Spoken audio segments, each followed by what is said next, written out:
వినోద్ గారు, మీరు ఉస్మానియా యూనివర్సిటీ లోపల లా కళాశాల లోపల ప్రొఫెసర్గా పనిచేస్తారు.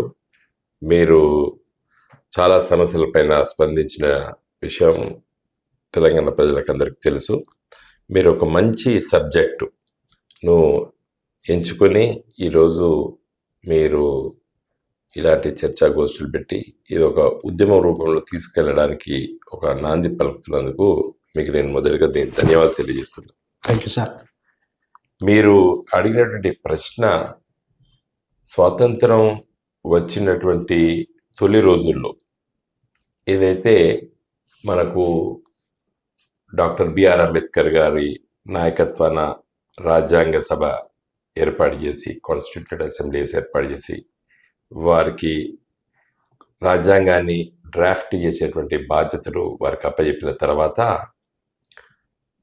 ఆ రాజ్యాంగ సభలో ఉన్నటువంటి చాలామంది స్వాతంత్ర సమరయోధులు చాలా విషయాలు ఈ దేశాన్ని ఏ విధంగా ముందుకు తీసుకెళ్ళాలి, ఈ దేశం లోపల రాజకీయ వ్యవస్థ, ప్రజాస్వామ్య వ్యవస్థ ఏ విధంగా ఎల్లకాలం కొనసాగాలి అనేటువంటి ఒక దృక్పథంతో చాలా చాలా లోతుగా చర్చించి ఈ రాజ్యాంగాన్ని రచించి ఈరోజు మన దేశానికి అప్పచెప్పారు రాజ్యాంగ నిర్మాత.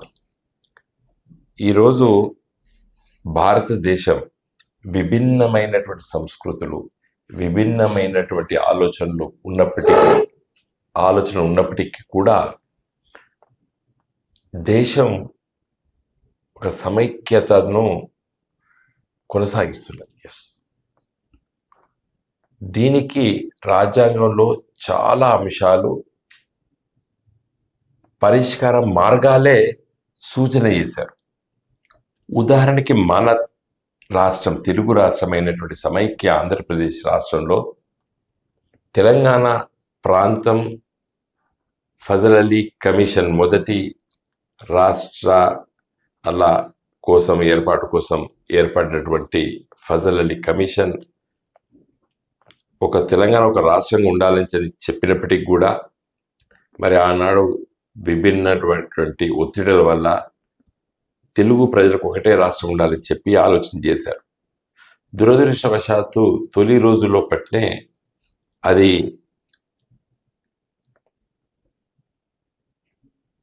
తెలంగాణ ప్రాంత ప్రజలకి, ఆంధ్ర ప్రాంతంలో ప్రజలకి మధ్య వైషమ్యాలు ఏర్పడి ప్రత్యేక తెలంగాణ రాష్ట్ర ఉద్యమం 1969లో వచ్చిన విషయం చరిత్ర. మలి దశ తెలంగాణ ఉద్యమం కూడా 2001లో కేసీఆర్ గారి నాయకత్వాన తెలంగాణ రాష్ట్ర సమితి అని ఒక రాజకీయ పార్టీ ఏర్పాటు చేసి 69లో తెలంగాణ ప్రజా సమితి ఒక రాజకీయ పార్టీ ఏర్పడ్డది. 10 మంది ఎంపీలు గెలిచారు, శాసనసభ్యులు గెలిచారు. దురదృష్టవశాత్తు తెలంగాణ రాష్ట్రం ఏర్పడలేదు. అయినప్పటికీ మళ్ళీ ఒక 30 సంవత్సరాలకి మళ్ళీ అదే ఉద్యమం లేచి నిలబడి 14 సంవత్సరాలు సుదీర్ఘ పోరాటం చేసి తెలంగాణ సాధించుకున్నది.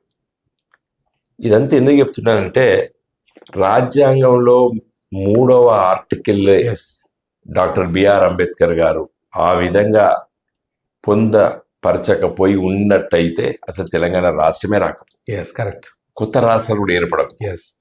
అంటే ఒక రాష్ట్రంలో పెత్తనం చెలాయించేటువంటి ప్రాంతం బలంగా ఉంటుంది, వాళ్ళ సమ్మతి అవసరం లేదు, పార్లమెంటుకే అధికారం ఉందని చెప్పి రాజ్యాంగంలో ఆర్టికల్ 3లో పొందుపరిచారు. కాబట్టి మీరు ఇప్పుడు చెప్పినటువంటి ప్రశ్న రాష్ట్రాలు ఏర్పడ్డప్పుడు కరెక్టే జరిగిందా అనే మీరు ప్రశ్నలను అడిగినందుకు, కరెక్టు జరగలేదు.